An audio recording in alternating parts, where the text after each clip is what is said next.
People hate women? Suburbicon. Oh, yeah. Oh, man. I'll drop my sandwich. Okay. What did people think of Jigsaw? Have you heard? I heard it's good. Is it? It made a lot of money. You think it's better than Suburbicon? Definitely. Well, I'm just reading this Suburbicon. I hate all the Saw movies, so... Well, not all of them. The first one was good. Maybe the second one with Donnie Wahlberg. The first Saw Classic. is really good. Yeah. The last...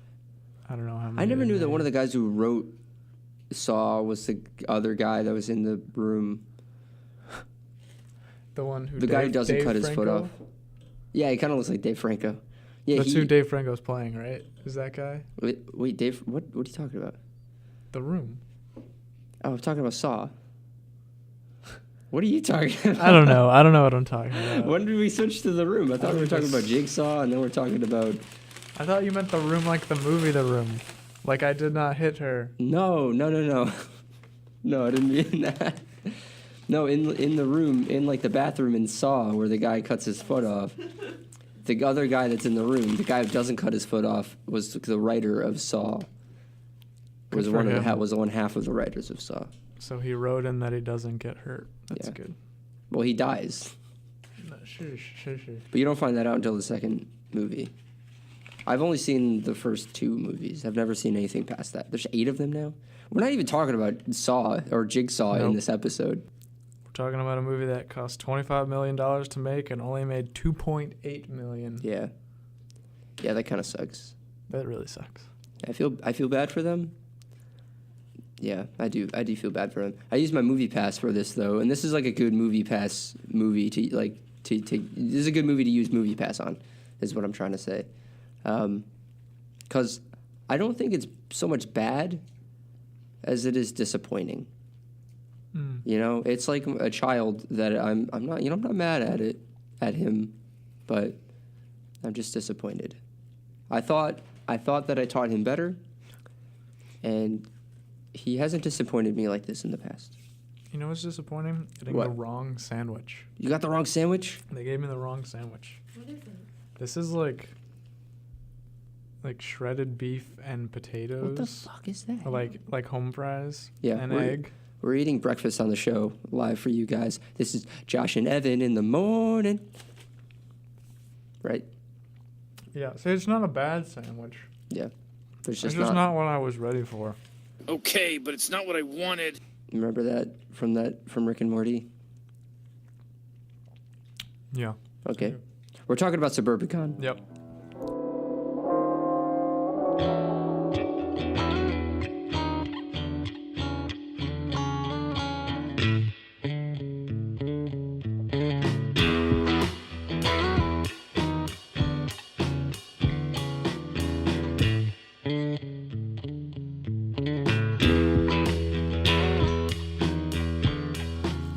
Eating because we're starving.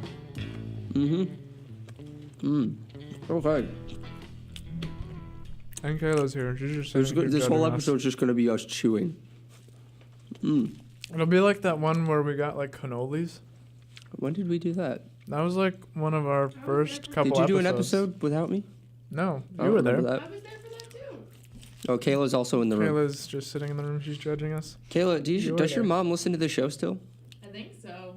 My dad said one time he was like listening, or she was listening and he listened with her, but he was just disappointed because you guys didn't talk about me, so my dad doesn't want to listen.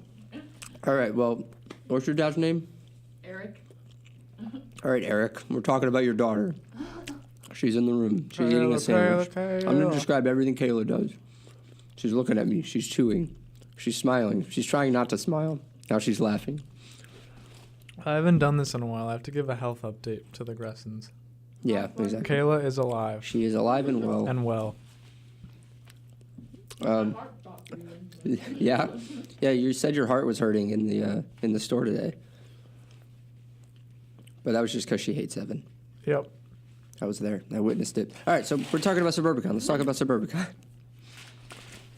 Let's start off with initial thoughts. Initial thoughts. Well, I mean, I sort of already said mine, that I'm just disappointed. I don't think it was a bad movie, but I'm just disappointed with the talent involved, and I was... A lot of potential. A lot of that potential. was falling short on. Yeah. I don't know. I was also really annoyed that the trailer gave so much away. It didn't so much give things away as, like, it delivered the punchline... Or, like, if you watch the trailers to this movie, like, you know the punchline to every setup in this movie. And that was really fucking frustrating because I was just like, oh, so this is where that thing happens that I saw in the trailer. Yeah, I didn't pay much attention to the trailers. So going into it, I didn't even really know what the full story was going to be. Mm-hmm. So I was sort of misled that way. Yeah, the trailers were a little misleading. They were really good trailers. They were playing Run the Jewels in one of the trailers.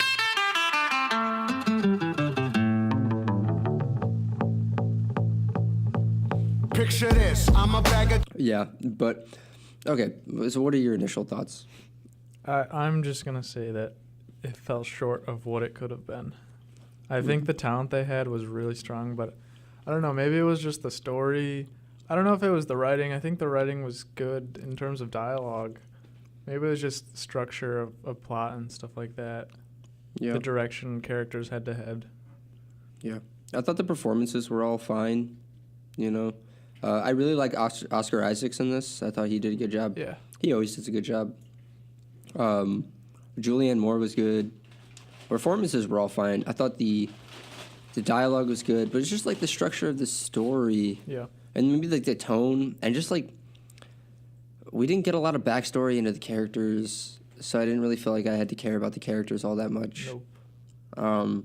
I would have liked some more backstory into the hitmen, which apparently is in the original Coen Brothers script. Which actually, they're bus drivers, right? That's all we got from them. Yeah, pretty much. But we don't know like why they're killing people for money, because apparently in the original Coen Brothers script, the two hitmen are killing people to pay off a debt or something like that, to like make money to pay off some debt. I don't know, and I feel like that would have just been. It would have been nice to know, just to give them a little bit of an arc and a backstory.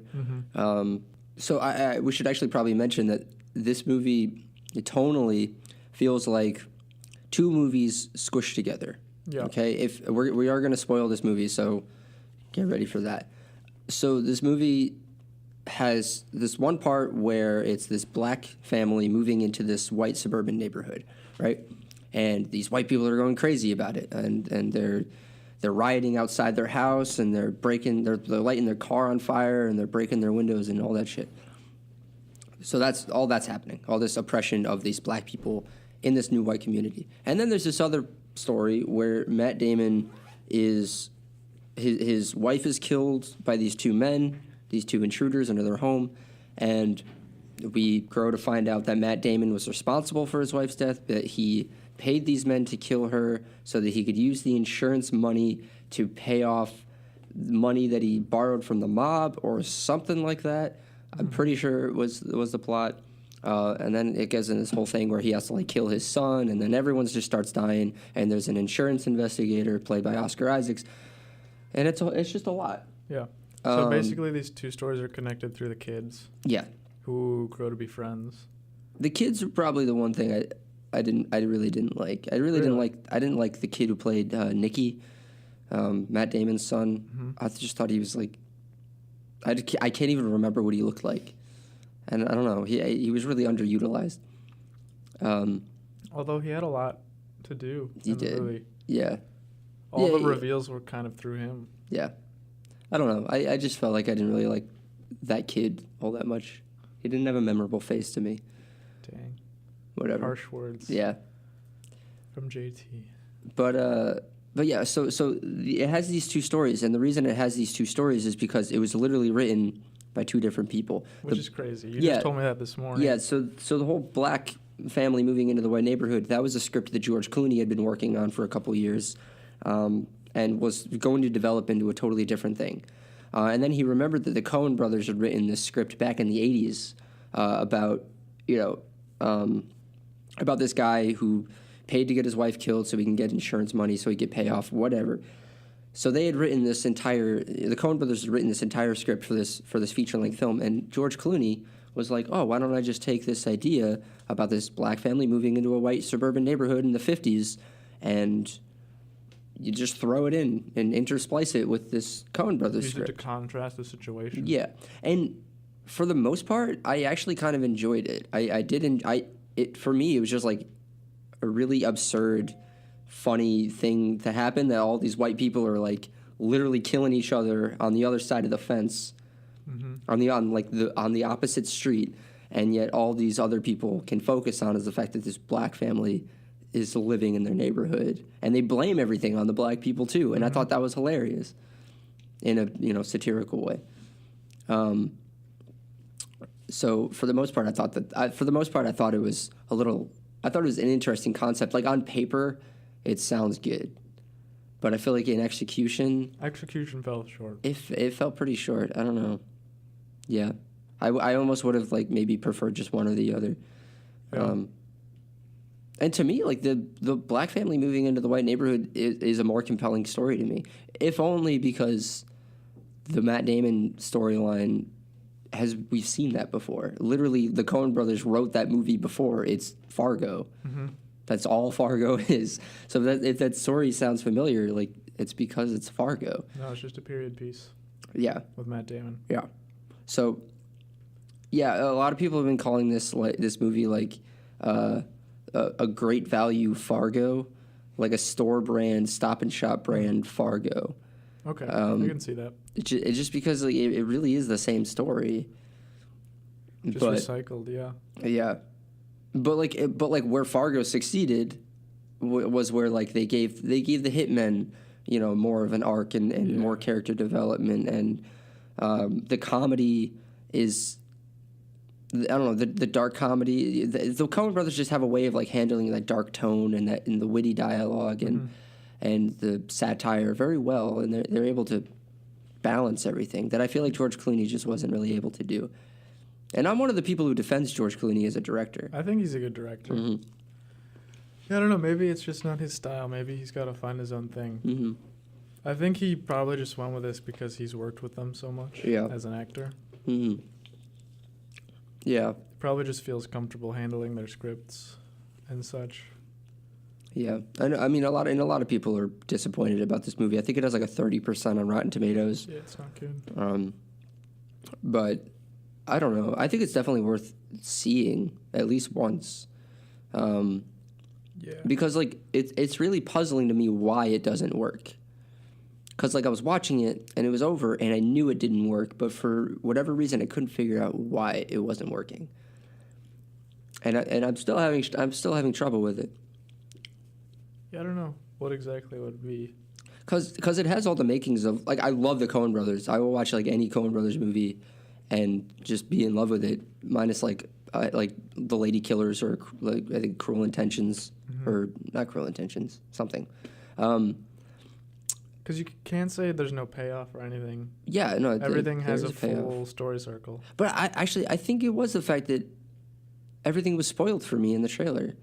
Like, you might not remember this, but the scene at the end where Matt Damon is sitting at the table, and he's all bloodied up, and he takes a bite out of the sandwich. That's in the trailer, right? It's just a shot of him sitting there. But the second you see Julianne Moore make that sandwich and then put it on the table, my brain immediately goes, oh, in about 20 minutes, Matt Damon's going to eat that sandwich and die. Yeah. And it totally fucked with the payoff. It totally ruined it for me. Yeah. I was so mad. And there's even the shot of Matt Damon hitting a guy in the street with like a fire poker thing.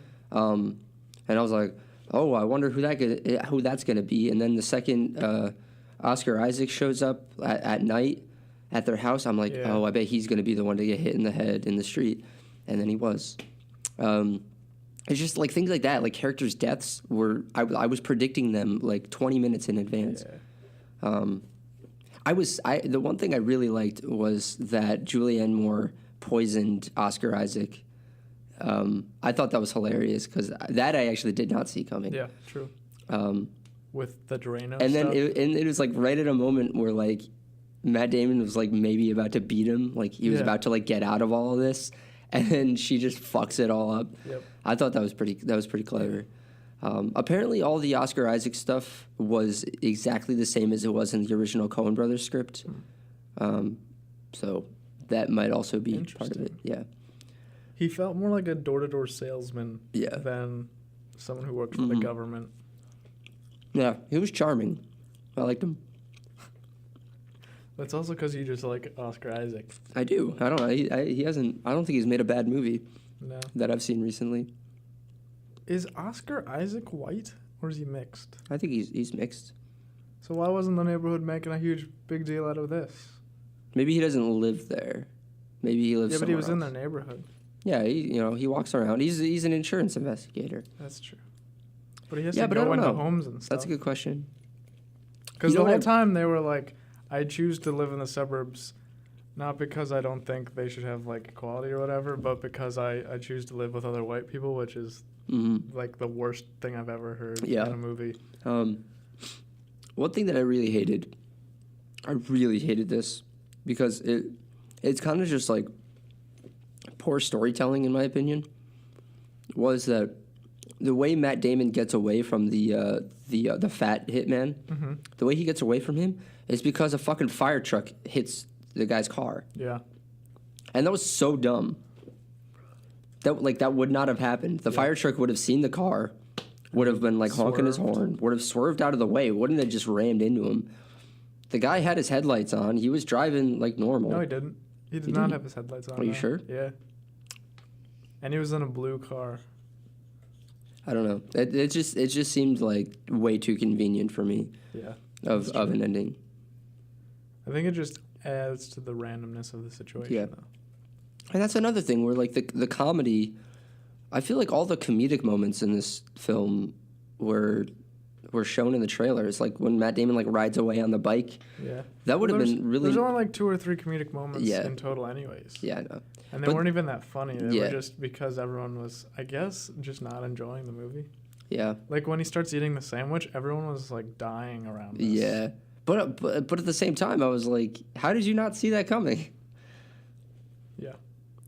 I don't know. Maybe it's just because I paid attention to the trailers, but I don't know.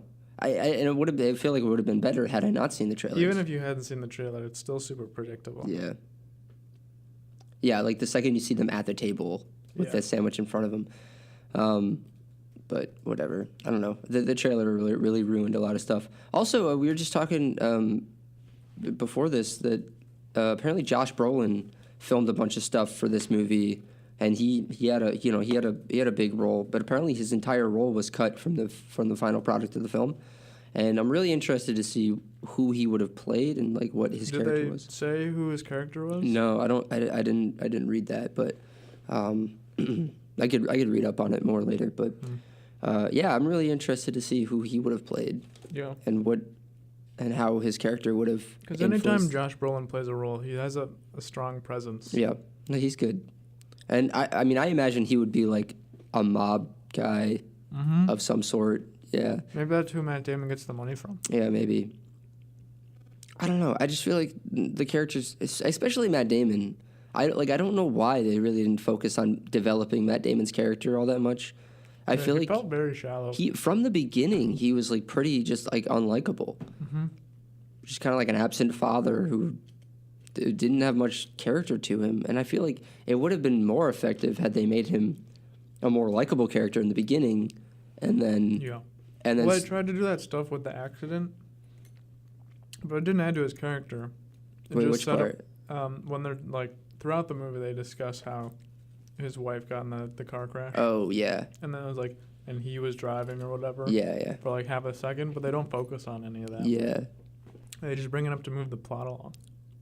Yeah, it really didn't do anything to his character though. That's really frustrating. Oh, do you think that car accident, he was trying to kill his wife? I totally didn't put that together. Jesus Christ. Okay. And then it failed. So no. What? No, because the reason he wants to kill her is because she's just like weighing down the family. What do they say? Oh, Matt Damon tells his son she was becoming like a liability. I think that was the word he used. Oh, okay. So yeah. I don't even remember that. Okay. Interesting. I mean, it's not that interesting. No. But Interesting. Yeah, I don't know. I keep going back to the Black family because to me that was just like a way more interesting story. Mm-hmm. And like that's not necessarily a story we haven't seen before. We have seen that before, but you can tell the story the same, but like flip it. You could have told the story primarily through the Black family and had the relationship between the two kids. Yeah, totally. I think in the original Coen Brothers script, I have to read it at some point, but from what I read online, the original script is entirely from Nikki's point of view. So we never see anything outside of what Nikki sees, which I think would have been interesting. Yeah, definitely. I don't know, but again, like too many things just seemed a little bit too convenient. Like Nikki getting into the police room where they were looking at the lineup. Like Nikki sneaking in there and nobody noticing that he was in there, and then the fucking dumbass cop who flips the lights on. Yeah, it's just like things like that just seemed a little bit too unbelievable. And then again, like the fire truck just saving Matt Damon at the end. I don't know. It just came out of nowhere. Yeah, it would have been cooler to have Matt Damon get hit by the fire truck or something like that to really shake it up. Oh, that would have been to really like put the story on its head. Yeah, and the Coen Brothers are like so good at killing off characters. Really good. Yeah, they're really good. Have you ever seen Burn After Reading? Yeah. Yeah. Have you? No. It's okay. Well, I don't want to spoil it. No, fuck it. The movie's been out forever. If you haven't seen it by now, then go see it. But or just like pause the podcast and come back in like 30 seconds. So there's this really cool part. Does it take 30 seconds to watch the movie? No. 30 seconds. Like I'm gonna spoil it in 30 seconds. All right. Just come back. Now I'm throwing off the time. I know. So come back in like a minute. So there's this part where George Clooney is like walking into his lover's house, I think, or something like that, and Brad Pitt is like, he's like pretending to be a spy. He like works at a gym, and he's pretending to be a spy, and he's in this woman's house, like looking for evidence that she did something. I don't remember the entire plot. It's really convoluted and kind of annoying. So Brad Pitt's like hiding in the closet, and then Brad Pitt he's like sneaking in around the house, and because he knows someone's in there, and he looks in the closet and he opens the door, and he sees Brad Pitt's face, and he goes, "Ah!" And then Brad Pitt goes like, "Okay, listen." And then George Clooney pulls out a gun and shoots him in the face. It came completely the fuck out of nowhere, and it's incredible. It's like one of my favorite Coen Brothers deaths ever, because Brad Pitt plays such a likable and amazing character, and he just gets shot in the face because George Clooney gets startled. I love it. It's great. How late in the film is that? That's maybe like a little less than 3/4, maybe like halfway through the film. Dang, that's early. Yeah. I don't remember. I can't really place it that well. Yeah, Burn After Reading is an okay Coen Brothers film. It's not one of my favorites, but we're not talking about Burn After Reading. I know. We're talking about Suburbicon. I know. And it's hard like to talk about Suburbicon and like call it a Coen Brothers film, because I don't know whether to call it a Coen Brothers film or call it a George Clooney film, because it feels very much like George Clooney trying to make a Coen Brothers film. Yeah, that's the best way to describe this movie. That's and succeeding to an extent, but really kind of just falling flat. Brothers. What? Only Coen Brothers can really do that. Coen Yeah, Brothers. that's what I'm starting to think too. Yeah, I don't know. Because don't they co-direct everything? Yeah, they do. But only one of them gets the credit. Yeah. You can't have co-directors under the union. Something like, I don't know. Which Yeah, is something like that. Yeah. But whatever. Yeah, I don't know. I'm for whatever reason, the Coen Brothers have been falling short recently. I think their last movie was Hail Caesar. That was all right. Which again was like, just all right. Kind of like Burn After Reading. It was just like, it's just all right. I forget what they did before that. Oh, it was Inside Llewyn Davis, I'm pretty sure, which I really liked. When the Coen Brothers do comedy, it's really hit or miss. It really does not work. Well, don't all their films have comedy in them? Or yeah, they attempt to? To an extent. It's like that really like... It's the dark comedy. Again, it's like that really dark comedy. Like my favorite Coen Brothers movie, which might surprise people, is not No Country for Old Men. Is actually A Serious Man, which is is not a comedy, but it has some really, really funny and dark moments. Yeah. I don't know. That's the one that I always recommend. Is for No Country people. for Old Men considered their best film, and I not think Oh so. Brother Where Art Thou? I think more people would consider No Country for Old Men their best film, because I think more people see No Country for Old Men as like That's a masterpiece. probably something that's been more popular as well. Yeah, I mean, it won Best Picture at the Yeah. Oscars, so yeah, I think so. But like, Oh Brother Where Art Thou? Oh Brother Where Art Thou was the first movie to use digital color correction, which is just a fun fact for all you film nerds out there. Hey. Yeah, but Oh Brother Where Art Thou is a classic too. And I mean, Fargo, everyone knows Fargo. Fargo, yep. Also, oh, and The Big Lebowski. Like, it's just the Coen Brothers repertoire is incredible. They got a bunch of pop culture hits, Yeah, oh yeah, definitely. but then there's always those movies that slip between the cracks. Yeah, there's always Like, no one's gonna be talking about Suburbicon in another month. definitely not. Or yeah, like I barely even hear people mention Hail Caesar, and Yeah. it's just like Hail Caesar, yeah. And George Clooney as a director, he's also been very hit or miss. His last movie that he directed was Monuments Men, with Matt Damon and Bill Murray was in that. I didn't actually see that movie because I heard such bad things about John it. Goodman's also in Yeah, it, right?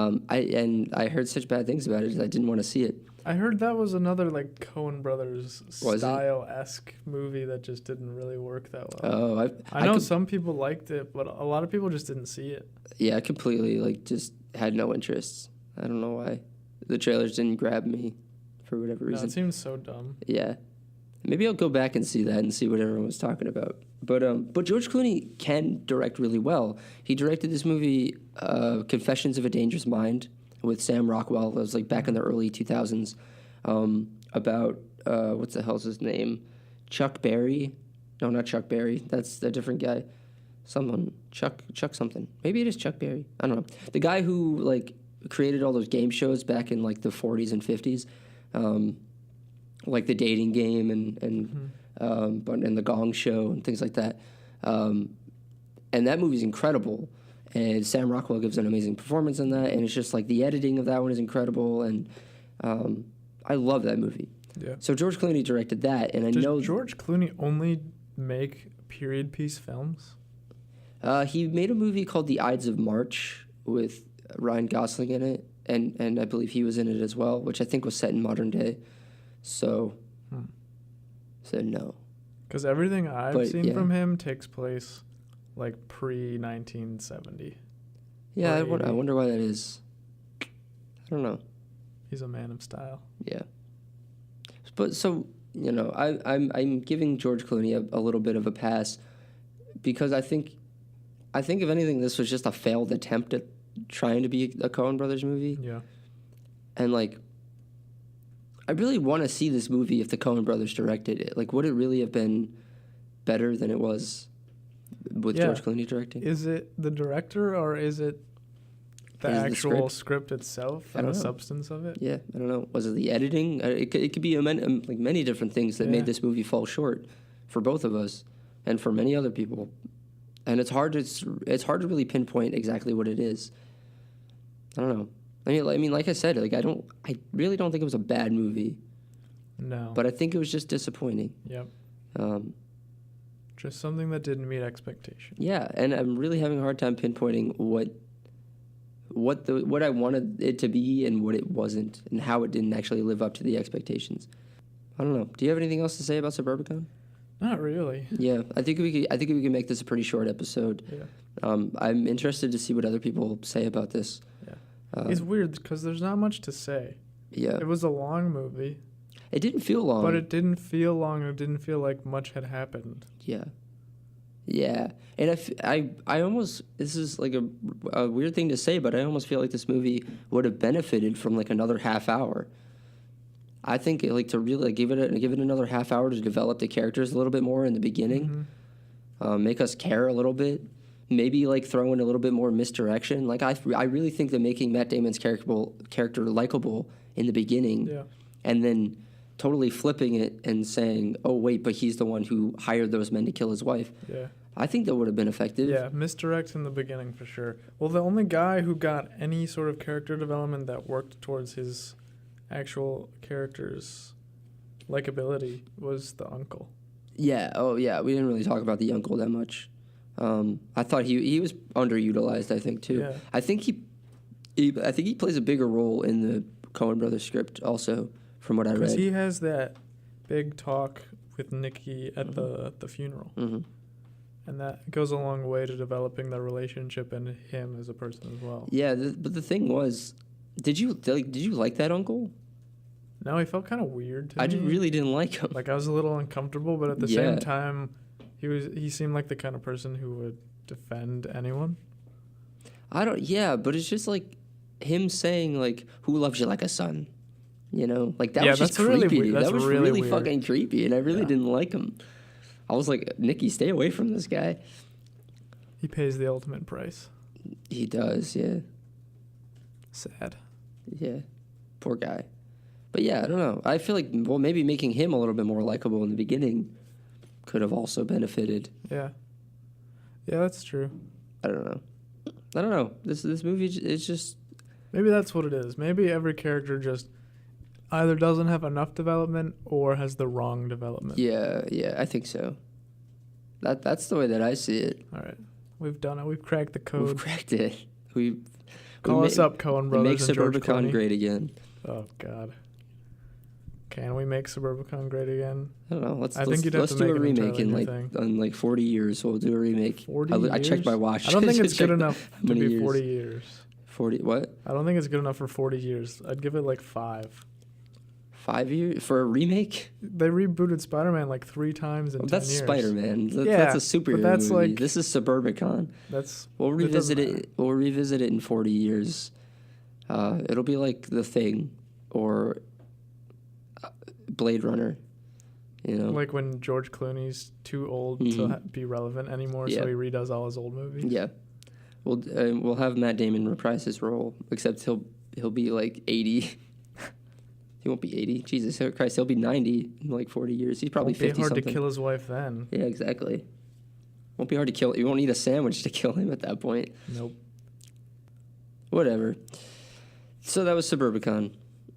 We don't really have much else to say about it. No. Evan, do you want to tell everyone where they could find us? Where can they find us? The universe, planet Earth, Hofstra University, room 141 if you want to stop by. Breakfast on Wednesdays, 11:30. 11:30. It's supposed to be 11:30, yeah. It's not 11:30 anymore. It's almost 12:30. Yeah. But where could they actually find us? Facebook, Mm-hmm. The Take Up Reel. Twitter and Instagram at Take Up Reel. Libsyn feed, The Take Up Reel, which I assume you're already listening to. Mm-hmm. You're hearing this. Website coming soon? Yeah. I guess we'll just throw out a bunch of things coming soon that we're not actually sure if they're coming soon, like merch we did a couple of weeks ago. Yeah. Well, didn't Dante say he's going to work on it? He did. We'll see. Also, probably new artwork coming soon. That's true. Look forward to that. I'm excited to see what we can get for that. Yeah. I love the artwork, but we reached like a year, over a year now that we've had the podcast. So I feel like it's time for us to switch it up. Yeah. We'll have the artwork and then we'll have our little silhouettes in the corner. Sure. Just as an homage to the beginning. Sure. They could also email in at thetakeapreel@gmail.com. It's true. If you want to hit us up with those sweet, sweet sponsorship deals. Yeah. All right. I think that does it for this week's episode of Live the Take Up Moss, Reel. everyone. Live Moss. Live Moss. Live Moss. Official tagline of the Take Up Reel. Live Moss. Not Taco Bell. Not Taco Bell. What is Taco Bell? I've only had Taco Bell one time in my life. Taco Bell's pretty gross. Is it? Yeah. I saw a trailer. Not a trailer. I saw a commercial. Jesus Christ. I saw a commercial for Taco Bell last night. I saw a trailer for Taco Bell. Taco Bell, the movie. In a world In a world. where quesadillas are cheeseless. One restaurant. What is a cheeseless quesadilla? Is that just It would just steak be a and a dia. tortilla? It would be a dia. Because queso is cheese. It'd just be dia. It would just be a tortilla. Yeah. No, but I was watching a commercial for Taco Bell last night, and they had a quesadilla on it, and it looked really fucking appealing, and I really want one now. Have you ever had a Taco Bell quesadilla? No. You know But what I've I had a think is- crunch wrap. You know what I think? Wait, hold on. Let's end the episode and then we can talk about This this. fucking episode. So that'll do it this week for the Take Up Reel. I'll see you next We're week. gonna go talk about Taco Bell now. Yeah.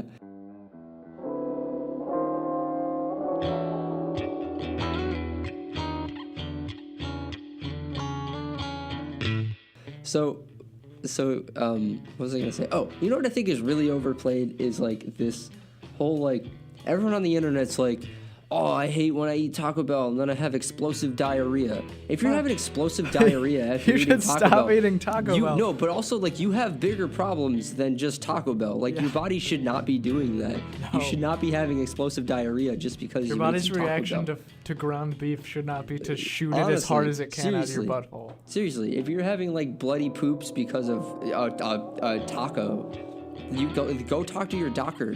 Like, don't blame Taco Bell because that's something wrong with your Don't body. tweet about it. Go Yeah. get help. Seriously, I think people make like a way bigger deal out of Taco Bell than there actually is. I bet the ratio of people actually having explosive diarrhea due to Taco Bell and people just pretending that they do because they think it's funny is like, I get what you're saying. is a lot to a little. I mean, there's like explosive diarrhea, but then there's like a big poop. Yeah, no, I get the big poop thing. and that's fine. 'Cause And that shit moves through. if I were to eat Taco Bell and then have a big poop, I wouldn't be like, oh, it's because of Taco Bell that I had a big poop.